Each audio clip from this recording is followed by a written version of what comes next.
another admired member of our community, one who has represented the values of our program both as an honors ambassador and as a seminar assistant, Sivani Venkata. Tomorrow, Sivani will earn a bachelor's degree from KU School of Pharmacy, doing so with university honors. As a graduate of Lawrence Free State High School, Sivani was nominated by KU for both the Goldwater and the Truman Scholarships, and she was named a finalist for this year's Rhodes Scholarship. Sivani is a published poet, a visual artist, in addition to being a KU Global Scholar and a committed researcher throughout her undergraduate career.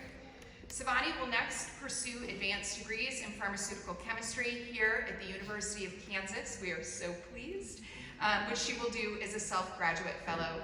Please join me in welcoming Sivani.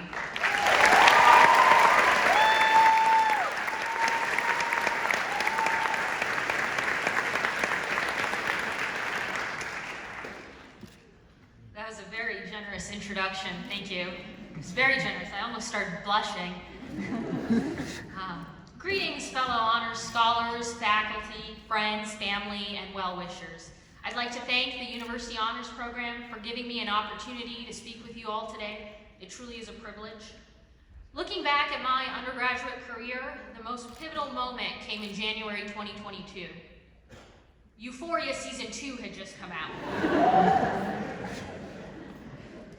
For those of you unfamiliar, Euphoria was a show that captured the attention of young people for, let's just say, its mature content. Every weekend, an episode would be released, and it was all that was talked about on Instagram. I succumbed to the peer pressure, and to get a glimpse of the show, I downloaded and subscribed to HBO Max. Well, to be more precise, I downloaded the app and made my father pay for the subscription. And no, the speech is not sponsored by HBO Max, despite the many references, though I thank them for the many hours of entertainment and procrastination during my undergraduate career, which I'm sure many of you can share in. But for me, neither entertainment nor procrastination came from Euphoria. I only lasted 2 episodes. Everyone has a different Euphoria tolerance. But I had HBO Max, and some brief scrolling led me to the show Chernobyl. Please bear with me, I am going somewhere with this speech beyond my streaming history. Chernobyl is a dramatic retelling of the 1986 Chernobyl nuclear meltdown and subsequent cleanup and containment efforts. In the final episode of the show, Soviet politician Boris Shcherbina and chemist Valery Legasov, the 2 main leaders behind the cleanup efforts, discuss the accident. Boris, upon looking back at his career in Soviet politics, frankly a bit distressed and disillusioned by his government, says, "I'm an inconsequential man. I only stood next to people who mattered."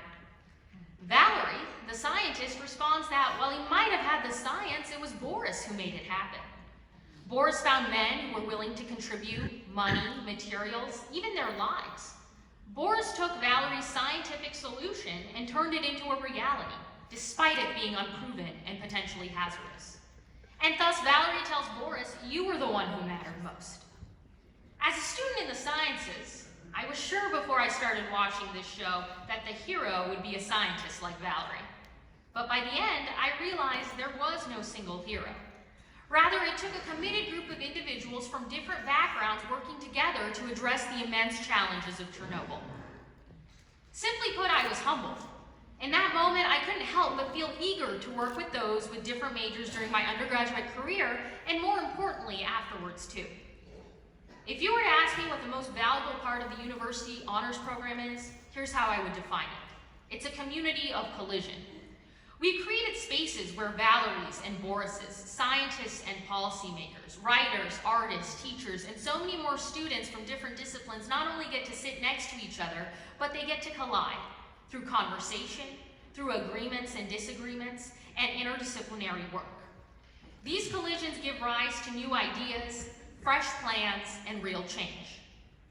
I believe nearly all of us graduated from high school during a pandemic. Flash forward 4 years, and the challenges of the world have changed, but the presence of challenge remains constant. On college campuses across the nation, including our very own, we see the energy generated when students from different disciplines engage with the urgency and possibility of the moment. seeking progress on issues both close and far from our own homes and communities. Our honors classes, honors experiences, and Unamaker Center itself served as interdisciplinary havens where we could lay the foundation to solve the complex social, political, and economic issues of the 21st century. I don't think any of us can fairly predict the problems of tomorrow, but I will safely claim that the solutions will be interdisciplinary.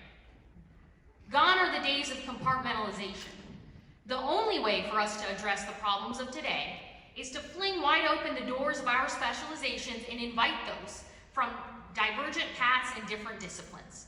And how lucky are we to have gotten a taste of that work during our time in the honors program. And how I look forward to seeing all of you continue doing such work in your personal and professional lives. And to finally address the elephant in the room, we're not sure whether there's going to be a Euphoria season 3.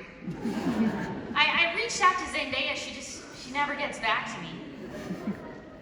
For those of you who haven't watched the controversial show, but are still wanting to keep up with the pop culture references, subscribe to HBO Max. And while you're there, perhaps like me, you too will take the Euphoria to Chernobyl pipeline and give the historical drama a try. It just might lead you to your own epiphany about the power of interdisciplinary. And as you all prepare for the next leg of your intellectual and professional journeys, I urge you to seek out interdisciplinary spaces. And if those spaces don't exist, I urge you to build your own Unamaker, wherever it is you find yourself. Thanks again to the honors program, all of the guests attending, and congratulations, class of 2024.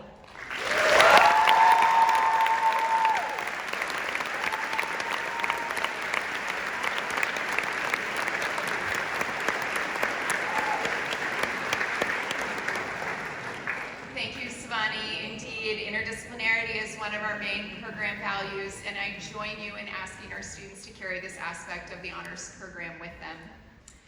So students, this evening is really a moment of celebration and thinking